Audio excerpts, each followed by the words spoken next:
수프림 고등영문법 오늘 1강 되겠습니다. 오늘 살펴보실 내용은요. Basics for Grammar가 되겠습니다. 영문법을 공부하기 위해서 기초적인 사항들을 아실 필요가 있는데요. 그러한 기초적인 사항들 플러스 용어들 좀 정리하도록 하겠습니다.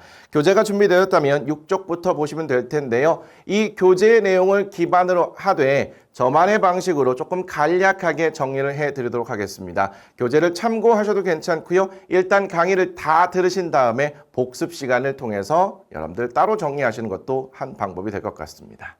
자, 내용 들어가도록 하죠. 문장의 구성이라고 되어 있네요. 자, 영어는 주어와 동사로 시작합니다. 굉장히 중요한 특징이죠. 우리말은 주어로 시작해서 동사로 마무리가 되는 반면에 영어는 일단 주어 동사로 시작하고요. 동사에 따라 나머지 말을 배열하게 됩니다. 제가 수업 시간에 이런 질문을 종종 드릴 겁니다.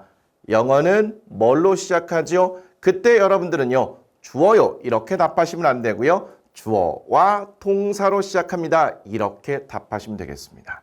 예문 두 개를 보도록 하죠. 첫 번째 예문입니다. The cooking class begins at 2 o'clock 이라고 되어 있네요. 요리 수업은 시작한다 2시에 라고 이렇게 되어 있는 상태입니다. The cooking class가 주어가 되겠고요. begins가 동사가 되겠네요. 자, 전치사구는 수식어구로 이렇게 들어가 있는 상태입니다.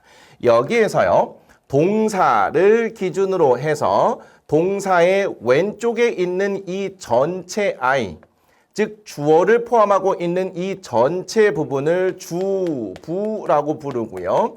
동사부터 시작해서 끝까지를 술부 이렇게 부릅니다. 자, 주부라는 것은 주어를 포함한 부분이라고 보시면 되겠고요. 술부라는 것은 수로 동사를 포함한 부분이다. 이렇게 생각하시면 되겠습니다. 괜찮을까요? 두 번째 문장도 마찬가지입니다. They graduated from the same middle school 이라고 되어 있네요. 그들은 졸업을 했습니다. 같은 중학교를요.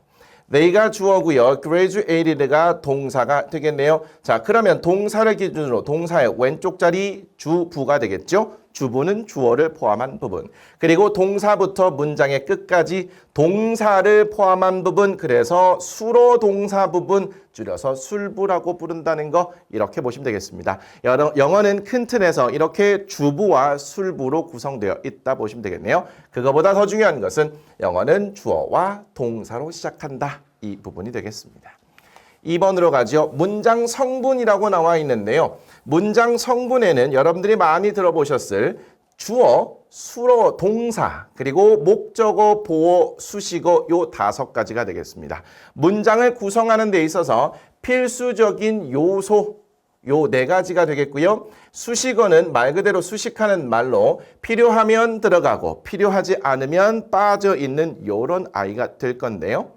문장의 성분이라는 것은요. 문장을 구성하는 요소로 보시면 되겠는데 여러분들 팔품사하고 문장 성분을 많이 헷갈려 하시더라고요. 조금 이따 팔품사도 보실 텐데요.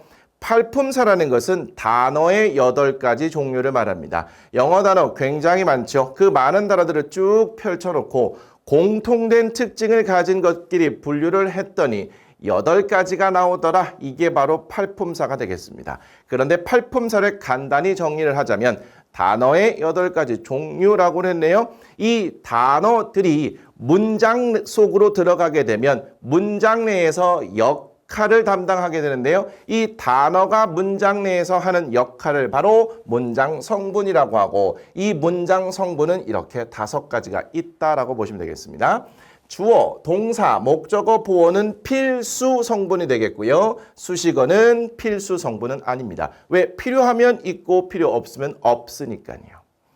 자, 주어라는 것은요. 우리말에서 보통 은는 이가라는 조사가 붙게 되고요. 이 주어가 될 수 있는 품사는 명사, 명사구, 명사절이 되겠습니다. 어쨌든 명사라는 말을 포함하는 아이가 주어 자리에 쓰일 수 있다라고 보시면 되겠고요.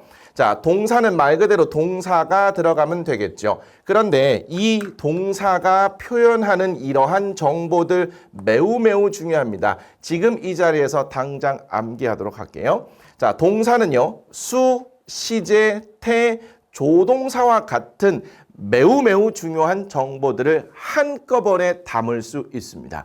요거 지금 암기하도록 할게요. 그런데 그대로 암기해도 괜찮고요. 이렇게 한 글자씩만 따서 수시태조라는 말로 암기하셔도 괜찮습니다. 이걸 둘로 나눠서 수시태조 이렇게 가셔도 괜찮아요.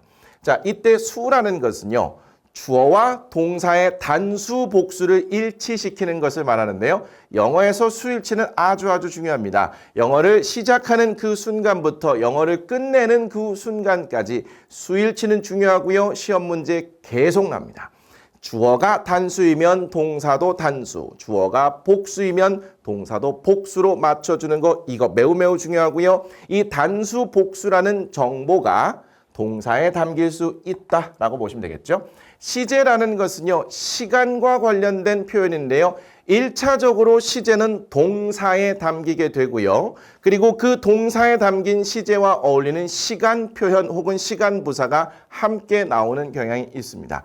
따라서 어떤 문장이 어떤 시제인지 파악하려면 어디를 보셔야 할까요? 그렇습니다. 1차적으로 동사를 보셔야 돼요. 태라는 것은요. 능동태, 수동태를 말하는데요. 자, 능동태, 수동태는 주어와의 관계를 나타내는 것을 말합니다. 이때 능동이라는 것은요. 주어가 하는 것을 의미하고요. 수동이라는 것은 주어가 되거나 받거나 당하는 것을 의미합니다. 그런데 이런 능동태, 수동태라는 것은 동사의 표현이 돼요. 만약에 동사의 모양이 BPP 형태라면 수동태, 그렇지 않으면 능동태라고 큰 틀에서 보시면 될 텐데요. 자, 어떤 문장이 능동태인지 수동태인지 판단하려면 어디를 보셔야 할까요? 그렇습니다. 역시 동사를 보셔야 하는 거예요. 조동사라는 것은요. 동사 앞에 쓰여서 동사를 의미적 문법적으로 도와주는 아이를 말합니다. 당연히 조동사는 동사와 밀접한 관련이 있겠죠. 따라서 여러분들이 이제부터 동사를 보실 때는 수, 시제, 태, 조동사와 관련된 정보를 최대한 읽어내려고 노력하셔야 됩니다. 자, 세 번째 보어라고 나와 있는데요. 자, 보어는 보충하는 말을 말합니다. 주어를 보충하면 주격 보어, 목적어를 보충 설명하면 목적격 보어 이렇게 부르는데요. 이렇게 보어는 두 종류가 있습니다. 주격 보어와 목적격 보어. 그런데 이 보어 자리에 쓰일 수 있는 아이는요. 명사 그리고 형용사 두 가지로 큰 틀에서 보시면 되겠습니다. 자, 목적어는요. 보통 우리말에서 을에게라는 조사가 붙게 되는데요. 이 목적어 자리에도 들어갈 수 있는 품사는 명사, 명사구, 명사절이 되겠습니다. 그러면 큰 틀에서 보게 되면 주어, 보어 자리에 공통적으로 들어갈 수 있는 품사, 명사 이렇게 보시면 되겠네요. 자, 그리고 형용사라는 것은 보어 자리에도 쓸 수 있다. 이 정도까지 정리하시면 좋을 것 같습니다. 여러분들 어느 정도 알고 있는 내용이기 때문에 제가 큰 틀에서 이 정도까지만 정리하는 겁니다. 무슨 말인지 이해를 못하겠거나 따라오기 어렵다면 아직 이 강의를 들으실 준비가 안 되는 거예요. 기초 강의를 한번 듣고 오시기를 다시 한번 또 추천드릴게요. 자, 세 번째 문장의 형식으로 갈 텐데요. 문장의 형식은 뭐냐면요. 영어 문장이 굉장히 많을 겁니다. 그 많은 문장들을 쫙 펼쳐놓고 공통된 구조를 가진 것끼리 분류를 했더니 5가지가 나오더라. 이게 바로 문장의 O 형식이 되겠습니다. 그러면 문장의 O 형식은 간단하게 정리를 하자면 영어 문장의 공통된 기본적인 5가지 구조라고 보시면 되겠습니다. 괜찮을까요? 1형식부터 5형식까지 이렇게 나와 있는데요. 딱 보니까 모든 문장은 기본적으로 주어와 동사로 시작하고 있네요. 제가 가장 먼저 말씀드린 내용이 되겠습니다. 영어 문장은 주어와 동사로 시작한다고 그랬네요. 그리고요. 잘 보시면 동사 다음에 어떤 말이 나왔는가에 따라서 문장의 형식이 구분되고 있다는 것을 확인해 볼 수 있습니다. 동사 다음에 아무 말이 없거나 혹은 수식어구가 붙어 있는 상태라면 얘는 1형식 문장이라고 생각하시면 되겠습니다. 수식어는요. 그게 몇 개가 됐던 얘는 문장의 형식에 영향을 주지 않아요. 그래서 주어 동사만으로 문장이 구성되어 있거나 주어 동사 다음에 수식어가 붙어 있는 경우라면 1형식으로 보시면 되겠습니다. 이 형식은요. 주어 동사 다음에 주어를 보충 설명하는 주격 보어까지 갖춘 문장을 말하고요. 3형식은 주어 동사 다음에 목적어까지 갖춘 문장을 말합니다. 4형식은 주어 동사 다음에 간접 목적어 그리고 직접 목적어까지 즉 목적어를 2개 갖춘 문장의 형태를 말하고요. O 형식은 주어 동사 다음에 목적어 그리고 목적어를 보충 설명하는 목적격 보어까지 갖춘 문장을 말한다. 이렇게 생각하시면 되겠습니다. 괜찮을까요? 자, 문장의 형식을 우리가 판단해야 하는 상황이 있다면 동사를 기준으로 해서 동사 다음에 어떤 말이 나왔는가 요걸 보시면 되겠습니다. 그리고요. 이 문장의 형식 이거 공부하는 게 의미가 있다 없다 논란이 많은데요. 저는 딱 정리를 해드릴게요. 문장의 O 형식 정도는요. 이 논란 여부를 떠나서 그냥 무조건 암기를 해주세요. 왜냐하면 이 문장의 O 형식은 영어 문장의 가장 기본적인 구조라니까요. 그리고 이 문장의 O 형식은 나중에 여러분들 투부정사, 동명사, 분사를 공부할 때도 아주 유용하게 활용이 됩니다. 따라서 조금 힘들 수는 있겠지만 이거 철저하게 암기를 부탁드리고요. 어떤 문장이 어떤 형식인지 판단하려는 노력은 조금 기울여 주시면 좋을 것 같습니다. 괜찮을까요? 자, 밑에 보시면 플러스에서 동사의 유형이라고 나와 있는데요. 영어에는 큰 틀에서 동사는 2개가 있습니다. 하나는 비동사, 그리고 다른 하나는 일반 동사가 있는데요. 비동사는 5가지가 있죠. am, are, is, was, were. 그리고 비동사를 제외한 나머지 동사 전체를 일반 동사라고 합니다. 그리고요, 이 비동사와 일반 동사만 가지고 의미 전달이 충분하지가 않아서 이 비동사와 일반 동사 앞에 조동사를 붙여 쓰기도 해요. 그래서 어떤 분들은 동사는 큰 틀에서 3종류다라고 말하기도 해요. 2종류든 3종류든 크게 중요하진 않고요. 영어에는 기본적으로 이런 동사들이 있다라고 보시면 되는데 여기를 보니까 자동사, 타동사, 감각동사, 수요동사, 사역동사, 지각동사, 기타 등 이런 것들이 굉장히 많이 있습니다. 이건 또 뭔가요? 여러분들 머리를 많이 아프게 하고요. 영어 공부하기 딱 싫게 만드는 그런 지점일 텐데 이거는요. 이렇게 생각하시면 되겠습니다. 동사가 굉장히 많이 있는데 이 동사들을 놓고 또 공통적인 특징을 가진 것끼리 따로 떼어서 일종의 별명을 붙여놨다라고 생각하시면 돼요. 자, 자동사, 타동사부터 보도록 할게요.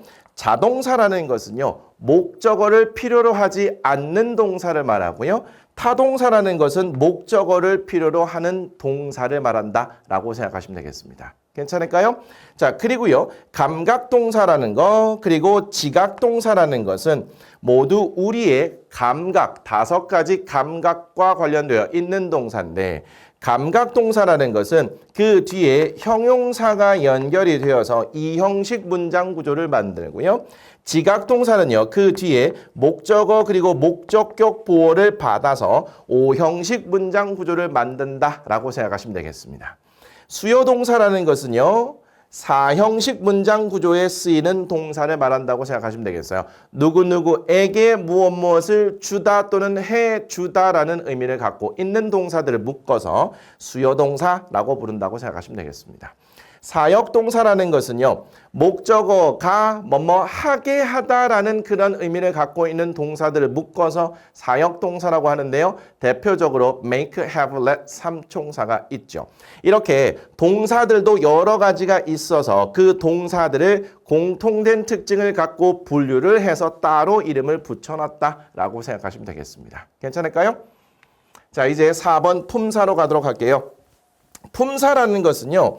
여러분들 기본적으로 팔품사라고 배우셨을 겁니다. 이 팔품사에는 명사, 대명사, 동사, 형용사, 부사, 전치사, 접속사, 감탄사가 있는데 이걸 순서대로 암기하실 필요는 없어요. 그런데 이 단어에는 8가지 종류가 이렇게 있다는 것 정도는 알고 계셔야 합니다.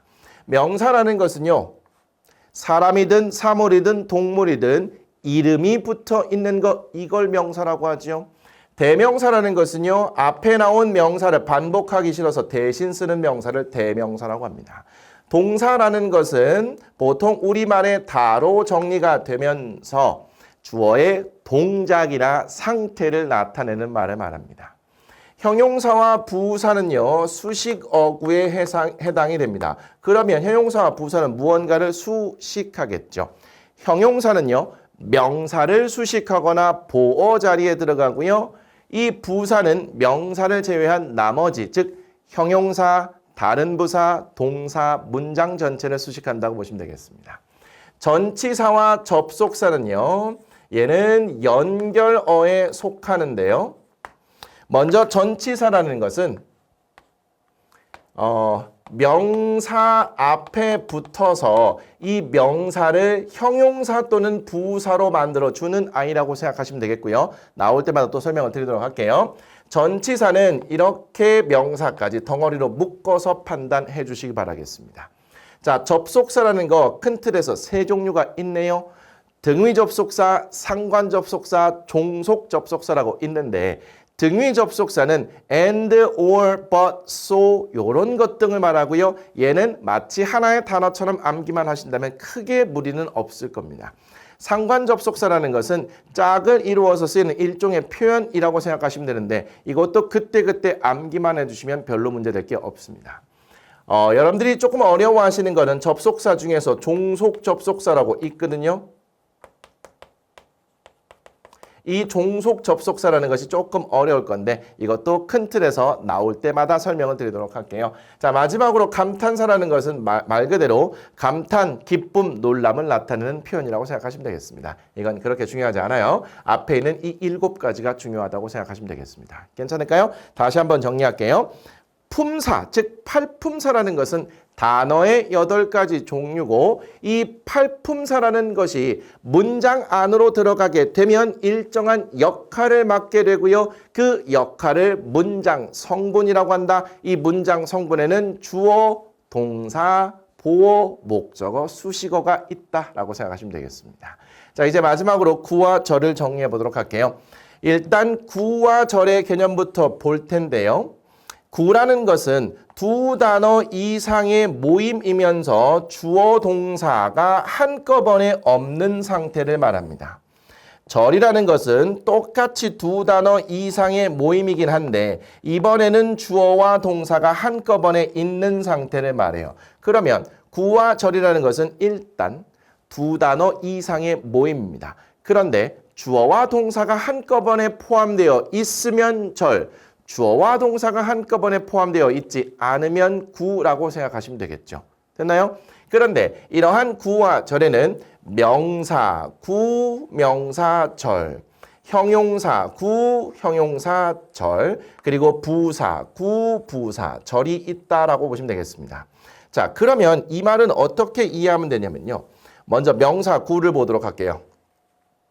자, 구이기 때문에 두 단어 이상의 모임이면서 주어 동사를 한꺼번에 없을 거예요. 그러한 상태에서 명사가 하는 역할을 한다라고 생각하시면 되겠습니다. 명사가 하는 역할은요. 아까 우리 문장 성분에서 잠깐 보셨다시피 주어, 보어, 목적어 자리에 들어가게 됩니다.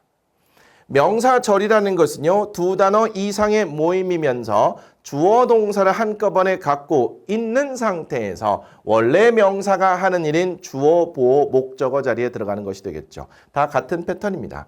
형용사 구라는 것은 두 단어 이상의 모임이면서 주어 동사가 한꺼번에 없는 상태에서 원래 형용사가 하는 일인 명사를 수식하거나 보어 자리에 들어가는 역할을 하게 될 겁니다. 형용사 절은요. 두 단어 이상의 모임이면서 주어 동사를 한꺼번에 포함하고 있는 상태에서 원래 형용사가 하는 일은 명사를 수식하거나 보어 자리에 들어가는 것일 텐데 형용사 절은요. 얘는 명사를 수식하는 기능만 하고 보어 자리는 들어가지 않습니다. 나중에 하시게 될 관계대명사, 관계부사가 여기에 속해요. 부사 구는요. 두 단어 이상의 모임이면서 주어 동사가 한꺼번에 없는 상태에서 원래 부사가 하는 일인 형용사, 다른 부사, 동사, 문장 전체를 수식하겠죠. 부사절은요. 정말 여러 번 반복해서 이 자리에서 여러분들 암기가 될 것 같습니다. 두 단어 이상의 모임이면서 주어 동사가 한꺼번에 있는 상태에서 원래 부사가 하는 일인 형용사, 다른 부사, 동사, 문장 전체를 수식하겠네요. 제가 아주 간략하게 여러분들 Basics for Grammar라는 이 내용들을 정리를 했거든요. 이 정리된 내용을 바탕으로 해서 여러분들 복습 시간을 충분히 가지고 여기에 있는 내용들을 꼼꼼히 확인하시기 바라겠습니다. 당연히 예문들을 보시면서 확인도 하셔야 될 거고요. 이렇게 여러분들이 직접 무언가를 해봐야 실력이 느는 겁니다. 아무리 저의 설명을 듣는다고 하더라도 이 모든 내용이 절대로 여러분 것이 될 리가 없어요. 반드시 혼자만의 시간을 가지고 그게 복습 시간이 되겠네요. 치열하게 고민하시면서 부족한 부분을 메워두세요. 그때 찐 실력이 느는 겁니다. 그렇게 하는 과정에서 궁금한 사항들이 생기거나 아니면 해결이 안 되는 상황이 생기면 질문 게시판을 이용해 주시면 되겠죠. 오늘 준비된 1강의 내용은 여기까지가 되겠습니다. 다음 시간 2강이고요. 이제 본격적으로 교재 내용 들어가도록 할게요. 챕터 1 시제편이고요. 유닛 1 기본 시제와 진행형을 살펴보도록 하죠. 자, 질문 들어갑니다. 시제라는 것은 시간 관련 표현이라고 했네요. 이 시제는 1차적으로 누가 담당한다고요? 그렇습니다. 동사가 담당합니다. 따라서 우리 챕터 1 시제편은요. 동사에 집중하는 시간이라고 생각하시면 되겠네요. 자, 어려운 내용 공부하시나 고생 많이 하셨습니다. 다음 시간에 뵙겠습니다.